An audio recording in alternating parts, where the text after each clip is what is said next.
家繼續收睇啊！嗱，睇睇上半場嘅統計數字嘅，香港隊咧進攻力係唔錯嘅，有7次嘅射門，但係可惜個命中率低啲，得2中啫。相反話牙買加咧5次嘅射門咧，其中有3次係中嘅，咁啊當中咧仲有1個入球添。咁啊至於咧其他嘅數字咧，大家都相若嘅啫。香港隊嘅越位咧比較多咗少少啦。好啦，咁啊呢個時候咧，我見到阿 Kelvin 咧就係同阿周文亮啊香港隊嘅領隊喺埋一齊啊，聽聽佢哋講乜嘢。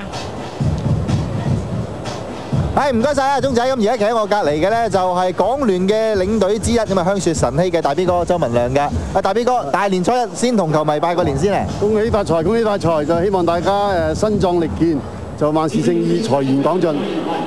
嗱，大 B 哥咁啊，上半場咧就打完啦，咁啊港聯咧就暫時落後0-1。咁但係對於上半場嘅45分鐘，你覺得港聯嘅表現自己收唔收貨先？我覺得佢哋打得係非常好嘅。輸嗰球波咧，只不過係我哋喺力攻之下咧，就即係回防咧就係唔夠人，所以就失咗球波嘅啫。咁我相信下半場咧，我哋調動個人腳咧，應該有得打嘅仲。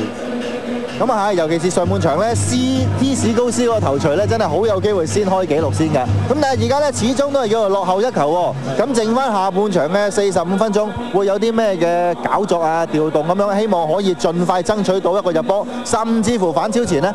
我哋可能會調動下，即係俾啲人喺側邊攻啲波出嚟，好似譬如換下李健和出嚟啊，咁喺右手邊或者另外喺左手邊啊多啲波喺旁邊出啲波出嚟俾阿史高斯啊同埋阿基斯啊佢哋去頂入波嘅。啊，咁啊希望咧下半場阿和仔咧就真係可以出嚟加強港聯嘅側擊，咁而到時咧仲有呢一個左鄰右里嘅組合，終於都喺香港大球場出現啦。好啦，咁啊下半場究竟打成點樣咧？好快就會知道㗎啦。咁以下嘅時間咧，交翻俾阿鐘仔先嚇。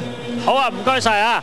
咁啊，其實咧可以同大家咧再睇睇咧，係究竟上半場咧係港聯咧輸過波阿倫啊，其實真係咧輸得幾唔抵㗎嚇。咁啊係啊，其實當時就牙買加嘅攻勢啦，咁啊當時就喺中間開始嘅，咁啊但係咧跟住咧就突然間交咗嚟右手邊嘅時候咧，咁啊扯空咗港聯嘅後防，咁啊陳偉雄出去之後咧，咁啊高利路走咗去前柱，咁啊啱啱個波就走過頭嘅，過咗阿高利路個頭啦，咁啊喺中間無人地帶咧，李偉倫包埋嚟亦都係慢咗嘅，結果咧就俾呢個 F 泰維咧攝到個靚位。咁啊，跟住咧仲有個頭槌咧就頂翻去個遠處個死位嗰度咧，就搞到咧阿張春輝咧就撲都冇得撲啦。當時嚟嘅睇下高利路走前柱，咁啊李偉倫咧就喺後邊咧包唔切啊，見到有2個牙買加球入咗嚟嘅，咁啊結果咧就係喺呢個臨完場階段咧就港聯咧就失手啦。